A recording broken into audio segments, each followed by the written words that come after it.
Welcome, geometry. Good to see you. One of my favorite sections about symmetry. I mean, that's just a fun thing that everyone likes to do. Find some lines of symmetry. So this is 5.4. We have a learning target today, which says I can identify symmetry in figures and success criteria. You will be successful when you can determine whether or not a figure has symmetry. We're going to talk about rotational symmetry. We'll talk about line symmetry, what you're most used to. Pause if you need to get that learning target down. Okay, so here's some vocabulary. It's pretty obvious and self-explanatory, but just in case you need a reminder of these, symmetry. A figure is going to have symmetry if you can figure out a transformation. Maybe that's a reflection or a translation or rotation in order to get the figure back to looking like itself. And we had talked about regular polygons having rotational symmetry, all right? That was one thing we had previously discussed.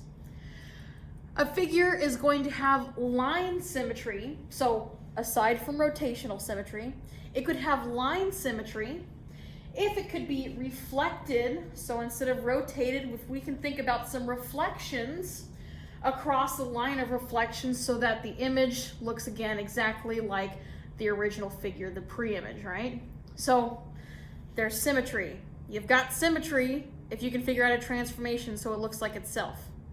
Underneath that umbrella of symmetry, you could have rotational symmetry or line symmetry. Just kind of depends on what transformation you're doing. All right, pause if you need to. We're going to talk here about finding lines of symmetry. Those are things that you can literally just draw on a diagram. For example, if you had this nice heart, it's not a regular polygon, but it's still a figure, right? So line of symmetry right down the middle. This thing only has one line of symmetry. Reflectional symmetry, right? Line symmetry. Because if you had a line that goes like this, right down the middle, you can't reflect that across that line in order for everything to look the same, right? Because the top part definitely doesn't look the same as the bottom part. So this guy only has one line of symmetry right down the center. This one, on the other hand, a little bit different, right? We can find one right in the middle. So if you think about folding this half onto the other side, would look the same. We could do one right down this middle. Again, if we folded this half down, it would look the same. You could try cutting this figure in half diagonally on both of these diagonals. Those would be also lines of symmetry, right?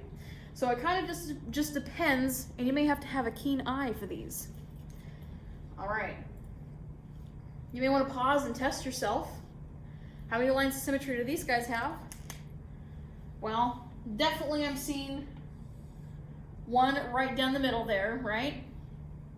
If you try to do one like this, yeah, not going to cut it, right? Because this half is really big, this half is not so big, so I'm going to say for that one, we only have one line of symmetry there. For this one here as well, again, if you tried to cut it right down the middle, probably not going to work, middle like this, but if you cut it down the middle this way, hey, you've got like two trapezoids on the top and the bottom. Definitely could reflect over that line. It would look the exact same. All right, so these ones, they may only have one line of symmetry. That's okay though. Okay, what about these? This is definitely an equilateral triangle, right? It's a regular polygon. It has three sides that are congruent, three angles that are congruent.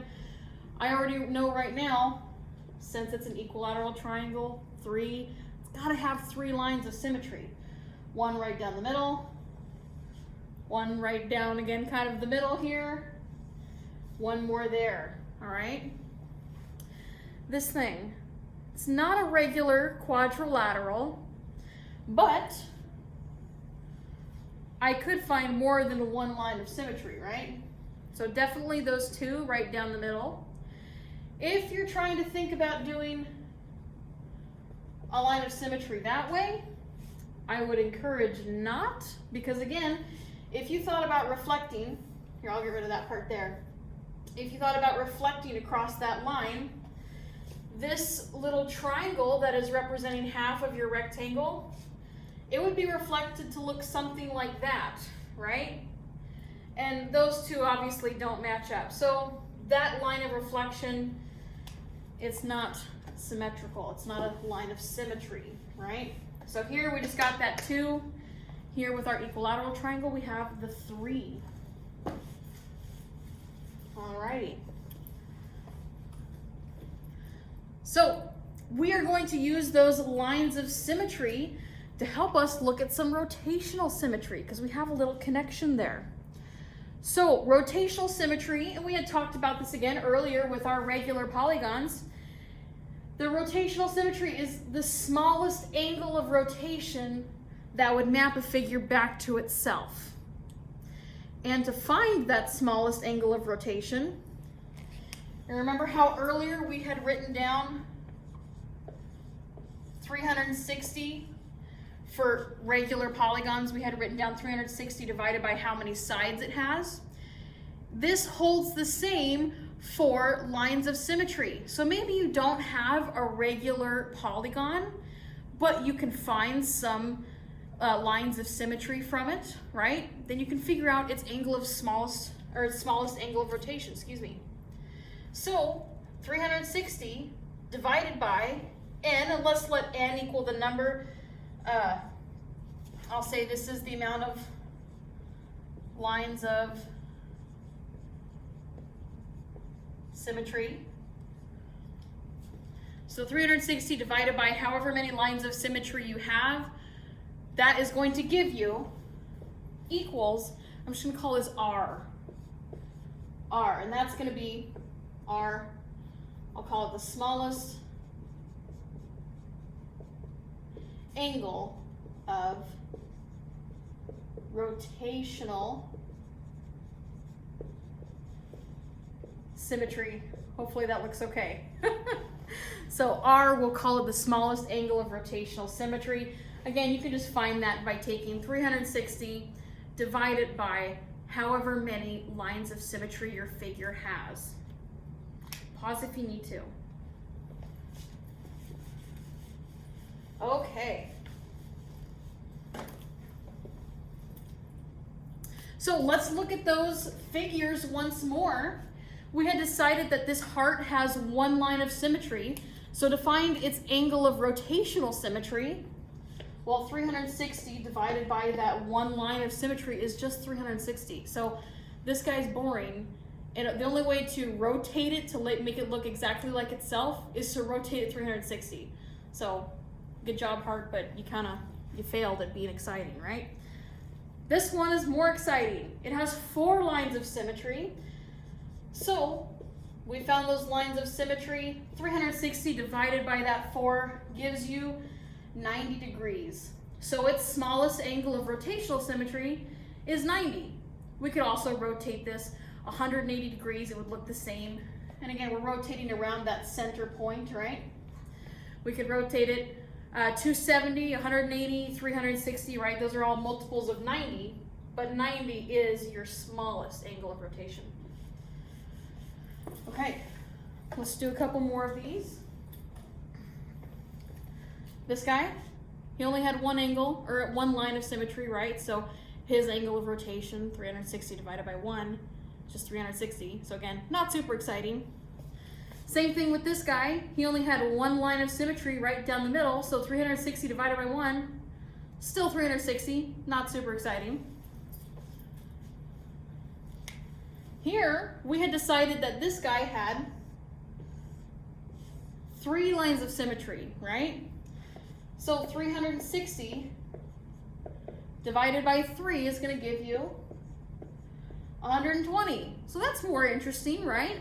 If you rotated this triangle on a center point 120 degrees, then that would be your smallest angle of rotation. It would look the same.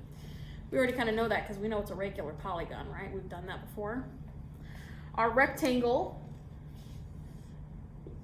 had those 2 lines of symmetry, so 360 divided by 2 is just 180. So if you rotated him 180 degrees, he would look the same. rotate him another 180 degrees, it looks back to the original figure, right? Because 360 just makes it look the same. Okay, very good. I think there's one other thing I wanted to talk about.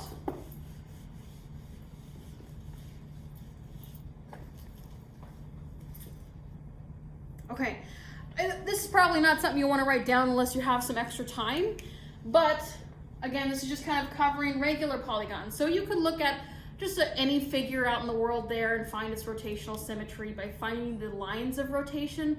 But just a reminder that the number of lines of symmetry in a regular polygon is the same as the amount of sides they have, right? So we saw that in an equilateral triangle, that's a regular triangle, it has 3 lines of symmetry because it has 3 sides. So 360 divided by 3 was 120, right? In a square, a regular quadrilateral, well, it's got 4 sides. It has to have 4 lines of symmetry. So its angle of rotation, 360 divided by 4, is just 90 degrees. For your pentagon, okay, and it actually shows you there, right? You could count up all those lines of symmetry. 1, 2, 3, 4, 5. Since it has 5 sides, it's going to have 5 lines of symmetry.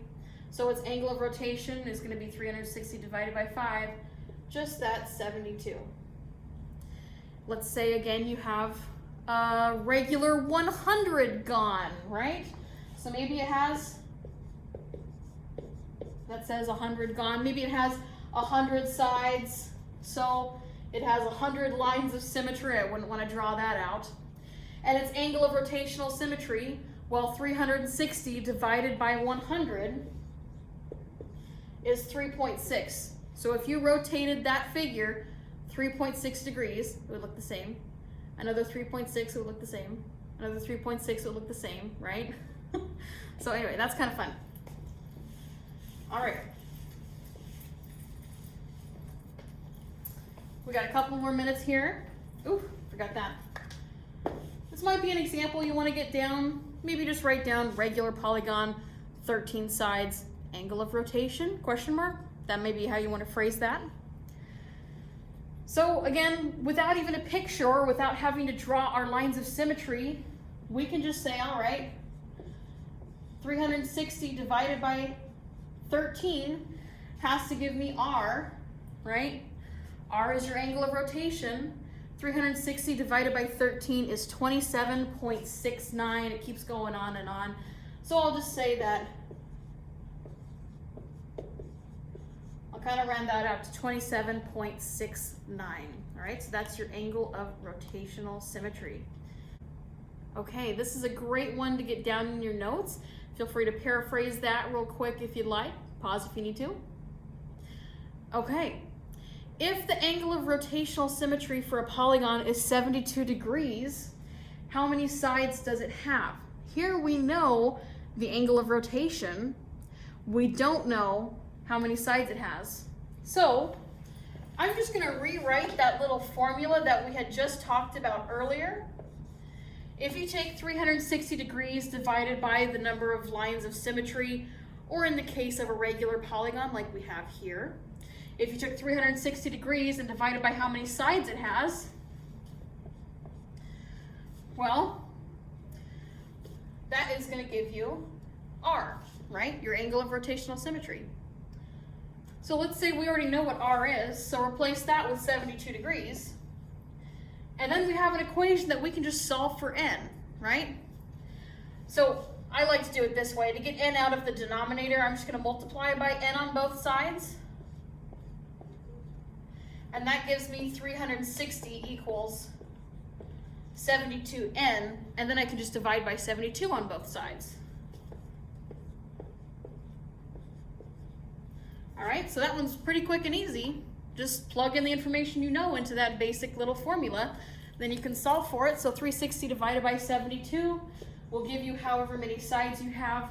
N equals 5 sides. So this thing, it's got to be a pentagon if it has an angle of rotational symmetry of 72 degrees. Pause if you need to.